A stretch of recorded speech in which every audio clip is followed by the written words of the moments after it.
오늘 이 시간은 시련을 대하는 법이라는 제목으로 말씀의 은혜를 나누도록 하겠습니다. 한 남자가 너무너무 황당해하고 있습니다. 하늘을 대고 하소연을 하고 당장이라도 울 것 같습니다. 이 사람은 아브라함입니다. 오늘 성경의 주인공이죠. 이 사람이 왜 이렇게 황당하고 울 것 같은 모습을 하고 있느냐? 하나님께서 엄청난 시련을 주셨기 때문입니다. 그 시련 여러분 다 아시죠? 방금 막 읽었지 않습니까? 그냥 아들도 아닙니다. 어떤 아들? 독자 이삭을. 만약에 네 아들을 번제로 드려라 그러면 한 가지 빠져나갈 구멍이 있잖아요. 이삭 말고 아들이 또 누가 있죠? 이스마엘이 있잖아요. 그러니까 하나님이 그냥 네 아들을 번제로 드려라 이렇게 하면은 아브라함이 좀 이렇게 요령을 피울 수도 있는데 하나님이 딱 콕 집어서 못 박아 버렸어요. 이스마엘은 네 아들이 아니다. 그게 독자란 뜻이죠. 그리고 네 아들을 이름을 정하 이삭을 내게 바쳐라. 너무 황당합니다. 왜? 하나님이 줄 때는 언제고 다시 바치라니 이해가 되질 않아요. 자, 이거를 우리는 시련이라고 합니다. 아브라함은 이런 황당한 시련을 3번이나 겪었어요. 첫 번째는 하나님께서 한 번도 아브라함에게 나타난 적이 없는데 나타나서 뭐라고 그러십니까? 고향을 떠나라 그래요. 근데 뭐 좋은 더 넓고 큰 집 또는 해외여행 이런 거면 좋죠. 근데 지금 있는 고향보다 좋을지 안 좋을지도 모르고 어디인지도 모르는 이사를 하게 된 거예요. 그러니까 아브라함이 첫 번째로 만난 시련은 두려움의 시련이었어요. 목적지가 정해져 있지 않고 그 목적지에 뭐가 있는지를 모른 채 아무것도 모르고 가야 되는 막막함, 두려움의 시련을 첫 번째로 만났습니다. 근데 그 시련은 어찌어찌해서 잘 넘어가서 이제 정착을 했습니다. 그러고 나니까 하나님이 두 번째 시련을 주십니다. 어떤 시련? 너로부터 아들을 낳을 것이다. 아이고 목사님, 그건 시련이 아니죠. 축복이죠. 예, 여러분, 축복도 그게 한 10년, 20년 후에 일어나면 그게 축복입니까? 내가 너 집 사줄게 해놓고 숨 꼴딱꼴딱 할 때 사주면 그게 무슨 축복입니까? 놀리는 거지. 하나님이 아브라함에게 너에게 아들을 주겠다고 약속하고 이삭을 몇 년 후에 주셨어요? 힌트를 드리면 아브라함이 고향을 떠날 때의 나이가 75세입니다. 그러면 이 아브라함은 몇 년 후에 이삭을 얻은 거예요? 25년 후에 얻은 거예요. 그러니까 25년을 기다린 거예요. 언제나 될까? 저 사람이 언제 내 돈을 갚아줄까? 내 몸이 언제 나을까? 내가 언제 대학에 합격할까? 사람이요, 준다, 합격한다, 낳는다 하는데 그게 5년, 10년 지나면요. 아예 그런 말 안 듣는 게 더 낫잖아요. 그죠? 그래서 아브라함이 두 번째 만난 시련은 인내의 시련입니다. 좋은 것도 빨리 줘야지 25년이나 지나서 줘봐야 그게 뭔 소용입니까? 근데 아브라함은 그거를 25년을 어쨌든 이스마엘을 낳는 실수를 했지만 버티고 그 축복을 얻었습니다. 자, 그리고 마지막 세 번째 시련이 이 시련이죠. 아들을 바치라는 것입니다. 이건 어떤 시련입니까? 순종의 시련입니다. 하나님은 금이야 오기야 이삭을 하나님보다 더 귀중하게 여기는 아브라함을 보면서 이놈이 이삭을 소중하게 여기는지 나를 소중하게 여기는지 그래서 내 말에 순종하는지를 보기 위해서 이삭을 바치라는 순종의 시련을 준 것입니다. 아브라함은 두려움의 시련, 인내의 시련, 그리고 순종의 시련을 겪었습니다. 그런데요, 이 아브라함이 앞에 두 가지 시련들을 잘 이겨냈어요. 그리고 이 세 번째 시련도 오늘 성경 여러분들 읽으시면서 아브라함이 뭐 갈등했다, 원망했다, 주저했다 그런 말 나옵니까? 안 나옵니까? 안 나오죠. 이건 무슨 뜻일까요? 아브라함은 앞에 두 번의 시련, 두려움의 시련, 인내의 시련을 통해서 시련을 대하는 방법을 터득했다라는 것입니다. 저는 그것에 주목하고 싶어요. 여러분, 시련이라는 것은 내가 아무 잘못도 없는데 내게 일어난 문제, 어려움을 시련이라고 합니다. 뭐 고난은 어떻습니까? 고난은 뭐 내가 잘못을 아예 안 하는 걸 수도 있지만 내가 어쨌든 연결된 것으로 인해서 일어나는 게 고난이죠. 근데 시련은 지금 코로나 사태와 같은 것입니다. 코로나가 여러분 탓입니까? 만약 여러분들이 코로나 걸렸어요. 여러분이 코로나 보균자도 아닌데 말이죠. 길거리 지나가는 사람이 식당에서 어디서 만난 사람이 옮긴 거잖아요. 이런 식으로 나는 아무 잘못도 안 했는데 내게 닥쳐온 어려움, 고난이 시련이라는 거예요. 그러니까 사람은요, 뭐 고난이나 시험이나 뭐 유혹에 빠져서 문제가 생기는 거는 그래도 자기가 양심이 있는 사람이라면 회개하고 또 뉘우치고 그렇게 합니다. 근데 내가 아무 잘못도 안 했는데 말이죠. 아무 문제도 없는데 나에게 시련이 닥쳤다. 그러면 그 사람은 미치고 환장하는 거죠. 그래서 너무 화병이 생기는 것입니다. 내가 아무 잘못도 안 했는데 내가 다치고 내 집에 문제가 생기고 자식한테 문제가 생기고 내가 어려움을 당해버리면 화병이 생기는 거예요. 그래서 그 시련은 그렇게 크지 않더라도 그 화병 때문에 직장도 잃고 가정도 잃고 건강도 잃고 그런 사람들이 많잖아요. 만약 이 아브라함이 시련을 대하는 방법을 터득하지 못했다면 아브라함은 지금 이 나이까지 올 수가 없었을 거예요. 근데 아브라함은 앞의 시련들을 세상 사람처럼 원망과 불평으로 하는 게 아니라 하나님과 함께 잘 버텨내므로 시련을 대하는 방법을 터득했기 때문에 아브라함은 이번 시련도 오늘 성경 우리가 본문을 다 읽었지만 원망 한마디 안 나옵니다. 그리고 12장까지 가면은 3일 만에 이 시련은 끝났어요. 자 보세요. 첫 번째 두려움의 시련은 이사 오고 이집트 갔다가 정착하기까지 한 수년이 걸렸을 수도 있어요. 근데 그리고 이 이삭을 낳는 건 25년이 걸렸잖아요. 그런데 이 마지막 순종의 시련은 단 3일 만에 끝나버렸습니다. 이게 왜 그랬을까요? 시련을 대하는 방법을 터득하면 터득할수록 시련은 빨리 극복하고 그 시련은 아무것도 아닌 일이 되어진다는 것입니다. 제가 오늘 이 설교를 준비한 이유가 있습니다. 지난 한 주간 동안에도 이제 건축 때문에 민원인들을 만났습니다.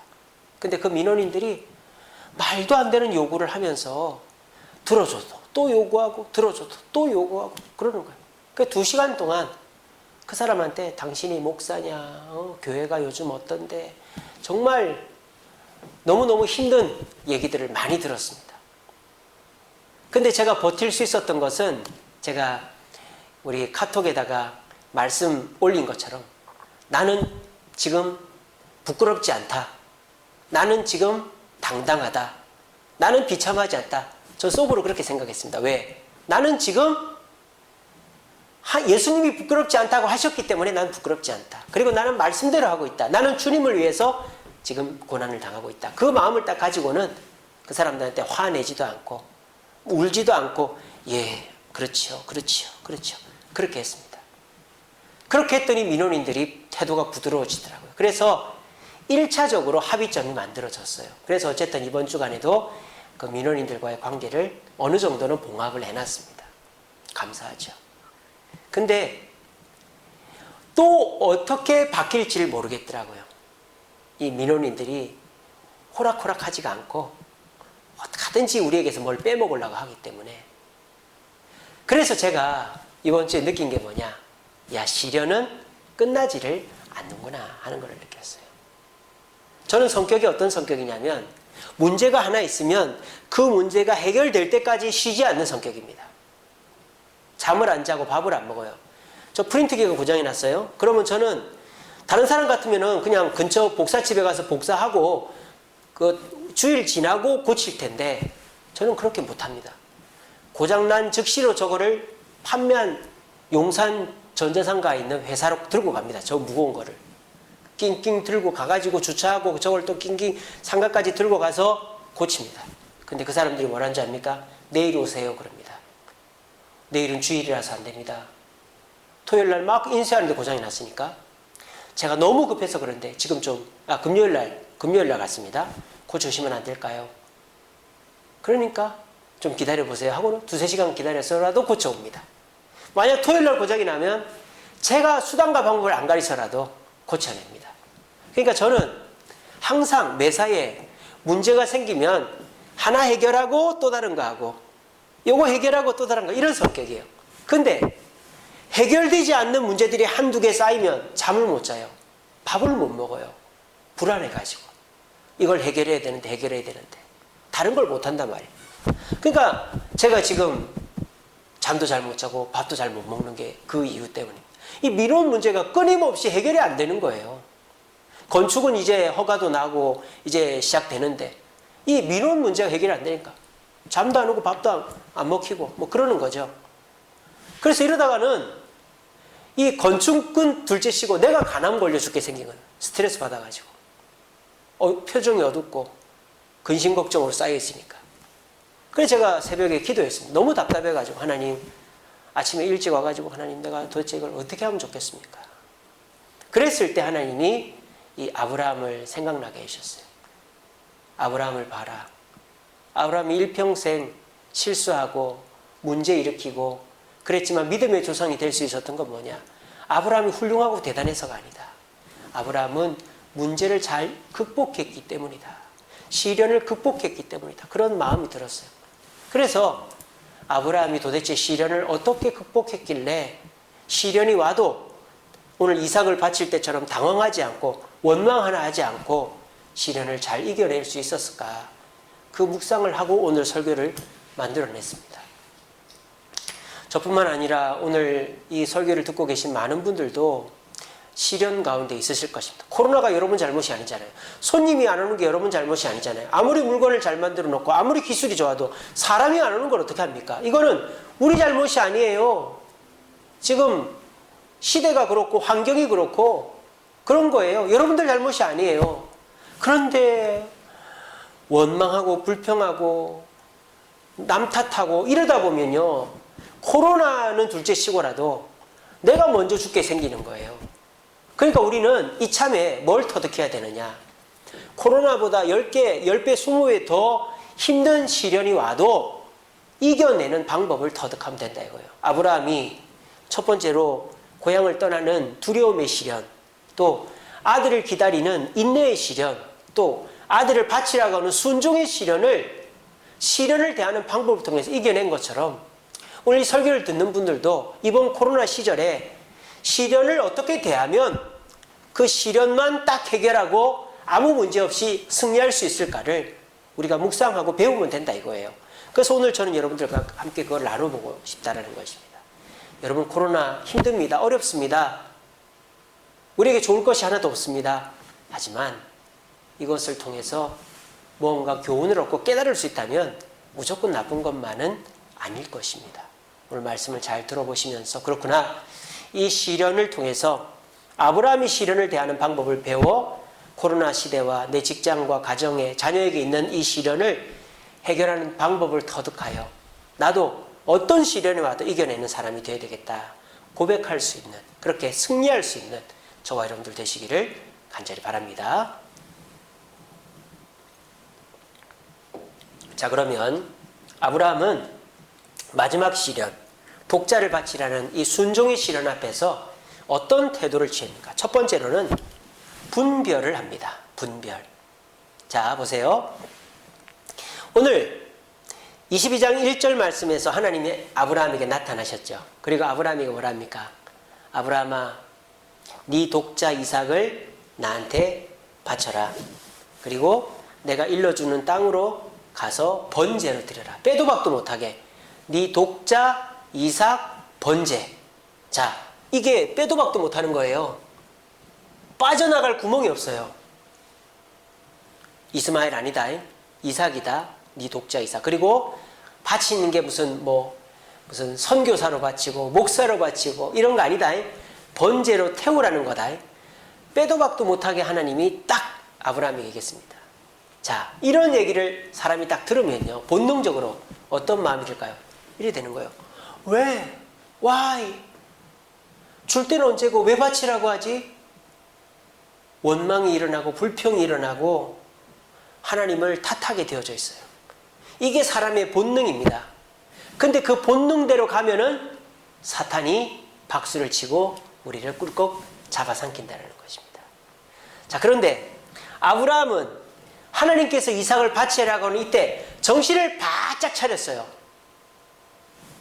인간의 본능에서부터 뿜어져 나오는 원망과 불평, 분노, 억울함의 감정을 누르고 이 사태를 분별하기 시작한 것입니다. 뭘 분별했습니까?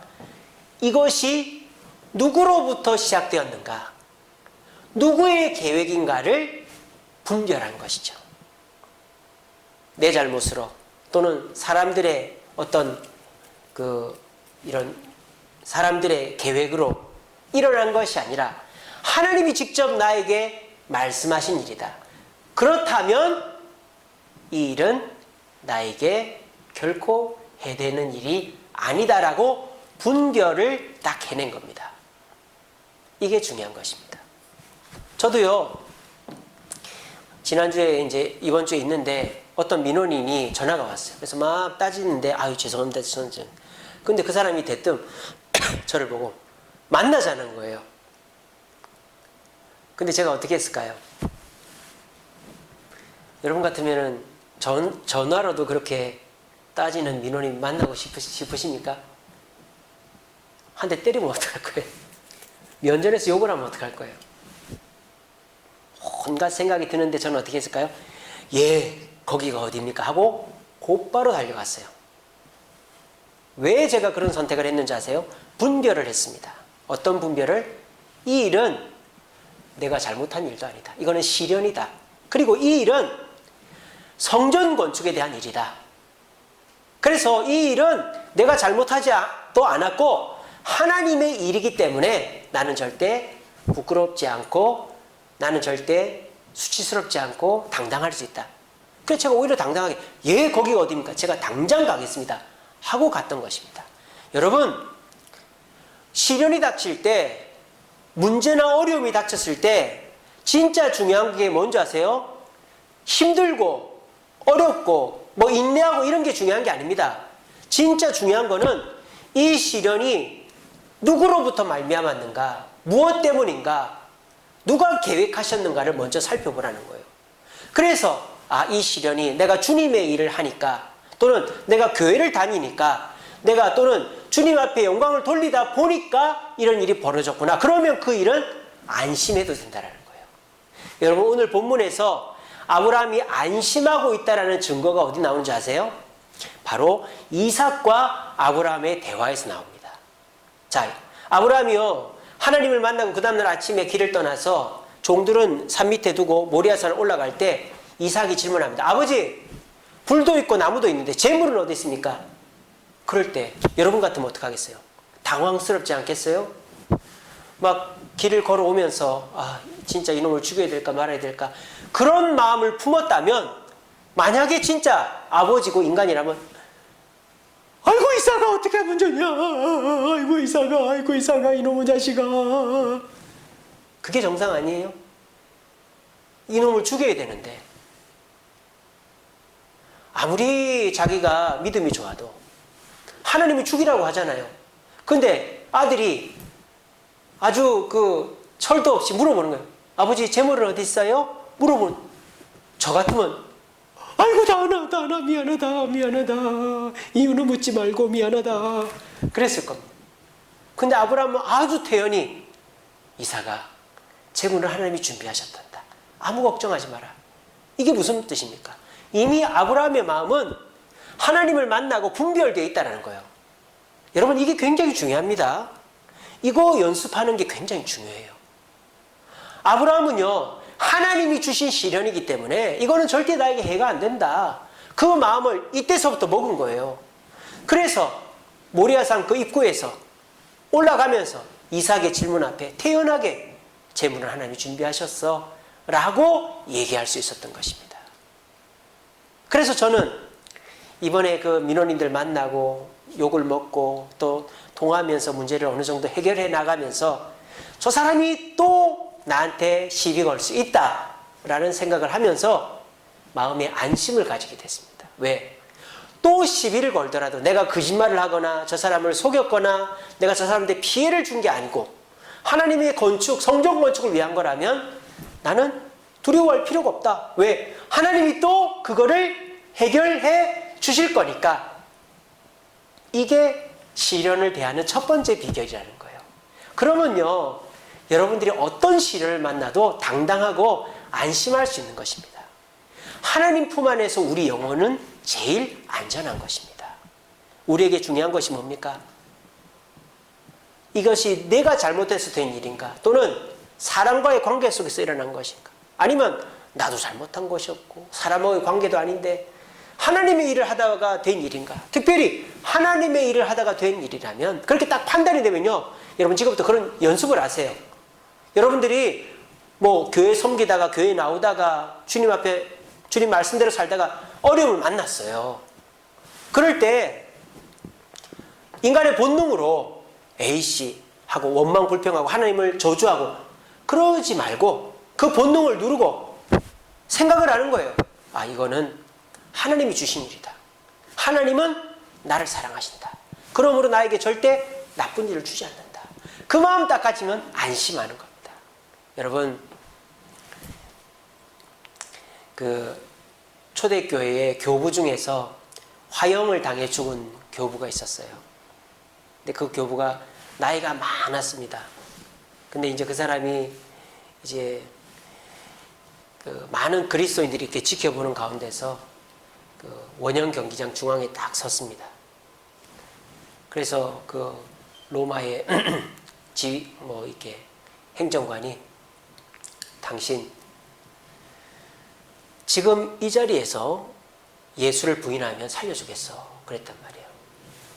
그때 그 교부가, 제가 이름이 생각이 안 나서 자꾸 교부라고 하는 그 목사님이 뭐라고 했는지 아세요? 내가 지금 80 넘도록 하나님이 나를 한 번도 외면한 적이 없는데 내가 지금 외면해서야 되겠어 그렇게 했다는 거예요. 그러니까 이제 화형 그 칼에 찔려 죽기 직전에 그 교부는, 제 이름이 생각날라 말라 하는데 죄송합니다. 그 교부는 마음이 너무 평안한 거예요. 강심장이라서가 아니라 마음이 너무 평안한 거예요. 폴리캅, 이제 생각났습니다. 폴리캅이라는 사람이. 그 사람이 왜 마음이 평안한 줄 아세요? 자기가 입으로 얘기했잖아요. 이 시련은 내 잘못으로 된 것도 아니고 하나님을 위해서 당하는 시련이다. 그러니까 이 끝은 어떻다? 좋게 끝난다라는 마음이 있었던 거예요. 그러니까 안심한 거죠. 분별한 거죠. 눈에 보이는 걸 가지고 원망하고 불평하고 두려워하고 하나님 저주한 게 아니라 자신의 그 본능을 누르고 하나님이 나를 지키고 계셔. 이거는 주님을 위한 일이야. 안심을 한 거예요.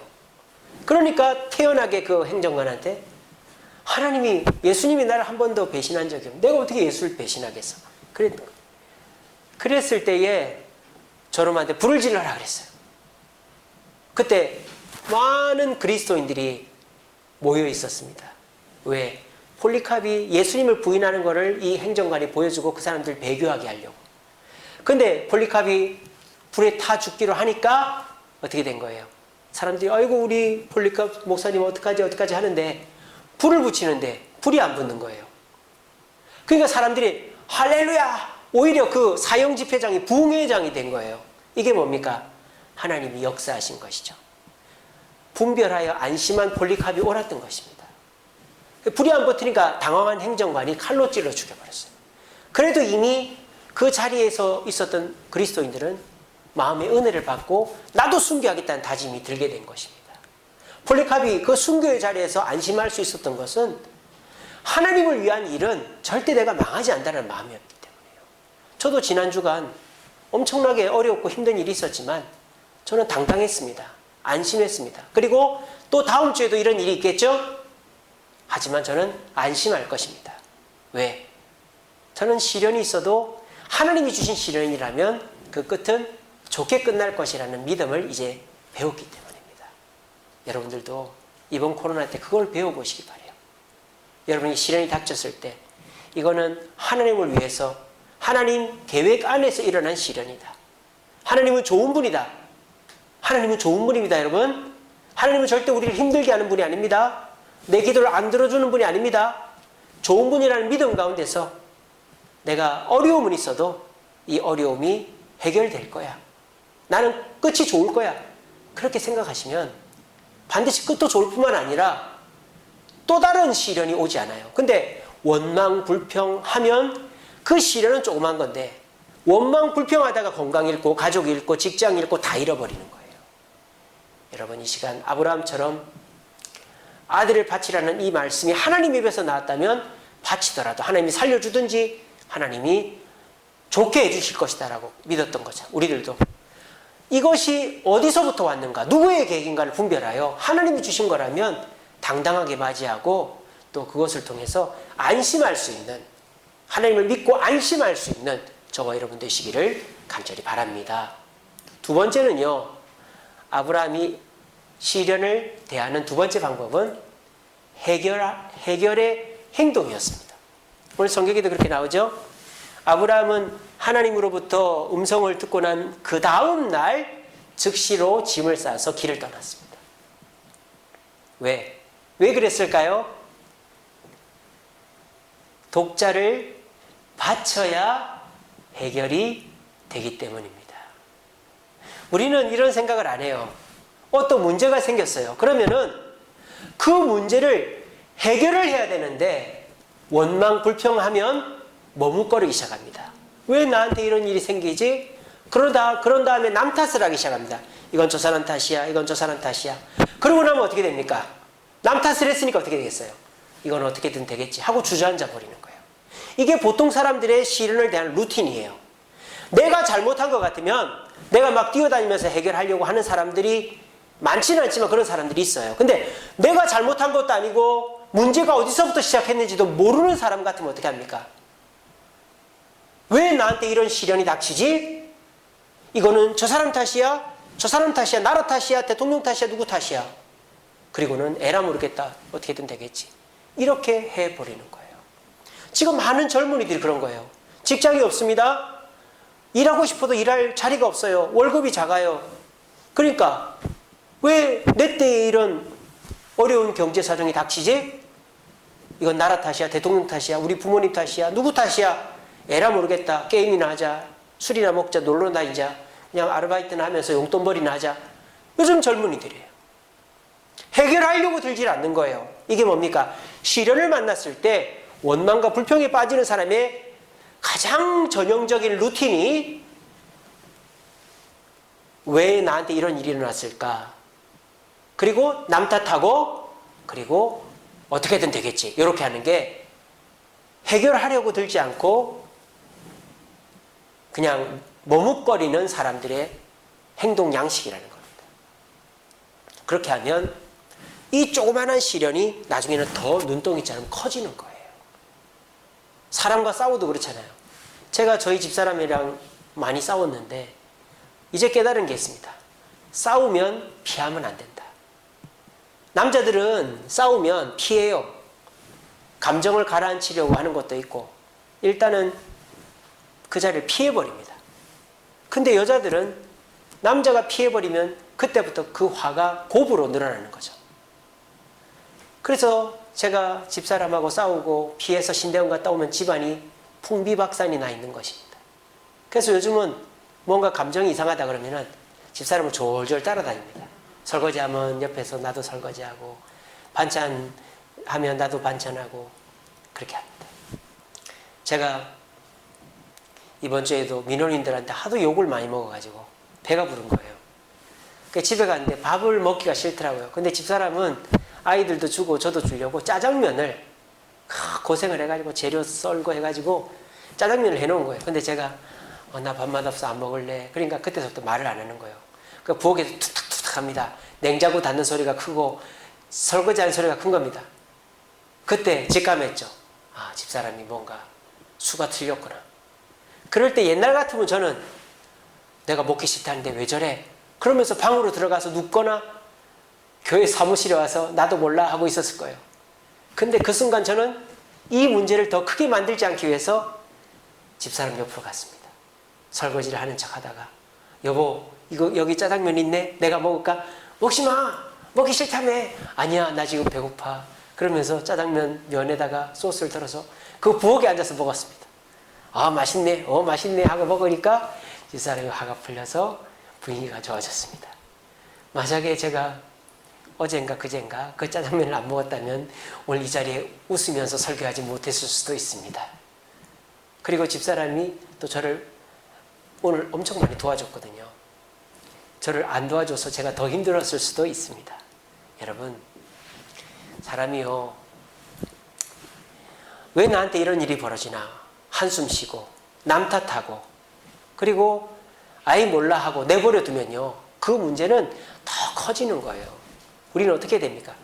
어떻게 하든지 남 탓하지 말고 내버려 두지 말고 해결을 하려고 해야 되는 거예요. 해결을. 제가 전에도 말씀드린 적이 있죠. 5초의 법칙이라고. 어떤 사람이 게을러 터져가지고 그냥 일하다가 실직당하고 집에만 누워 있었어요. 근데 그 사람이 TV를 틀었는데 우주선 발사 장면을 본 거예요. 우주선이 5, 4, 3, 2, 0 하면서 1, 0 하면서 올라가는 걸 보고는 이 사람이 무릎을 딱 친 거예요. 그렇구나. 생각하지 말고 5초 만에 행동하자. 그게 5초의 법칙이지 않습니까? 그래서 막 머뭇거리고 싶고 그냥 내팽개치고 싶고 남 탓하고 싶은 것이 있어도 5초 세고 움직이는 그러면은 실패할 것이 없다. 그런 얘기가 있지 않습니까? 여러분 시련을 대하는 두 번째 방법은 해결을 하려고 움직이는 것입니다.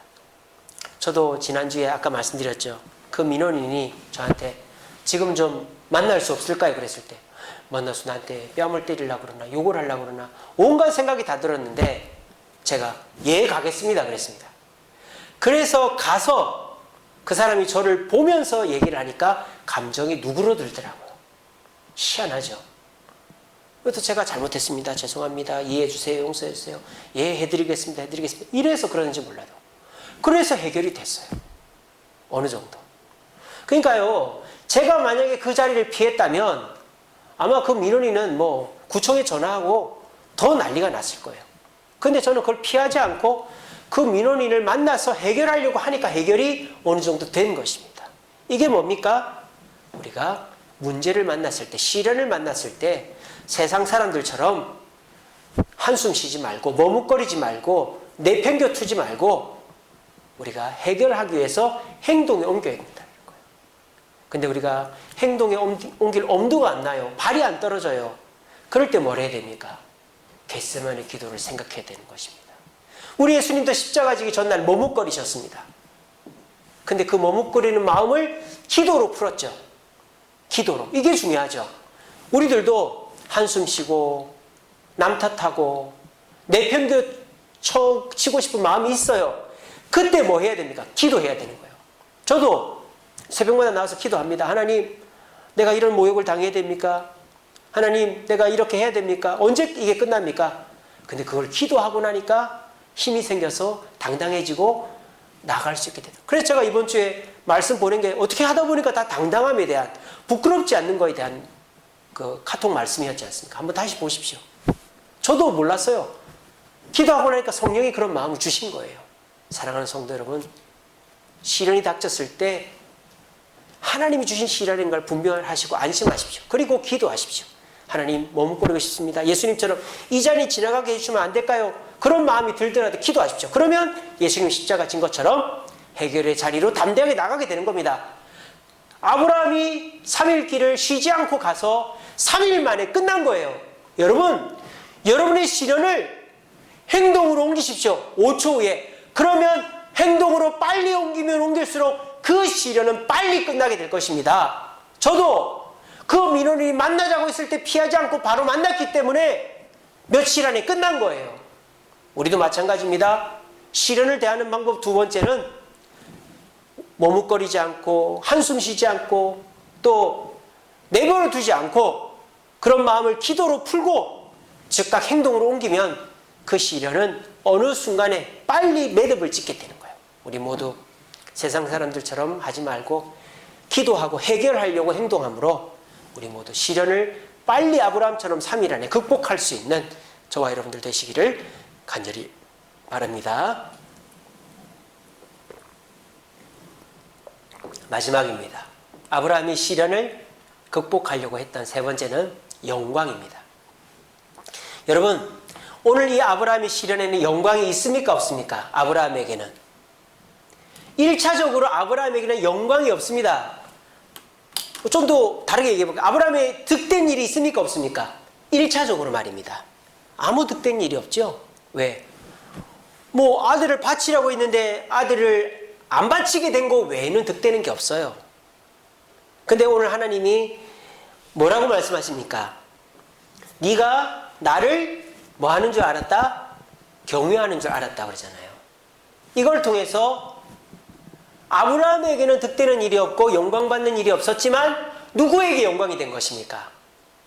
하나님께 영광이 된 것입니다. 1차적으로는요. 제가 자꾸 1차적이라는 걸 강조하는 이유를 생각해 보십시오. 그런데 중요한 건 뭡니까? 이 사건 이후로 아브라함은 믿음의 조상이 됐습니다. 믿음의 조상이라는 영광을 얻게 되었다는 것입니다. 그러므로 결과적으로 보면 아브라함이 영광을 얻게 되었다는 것입니다. 이것이 뜻하는 바가 무엇입니까? 시련이 1차적으로 나한테 유익되는 일은 없습니다.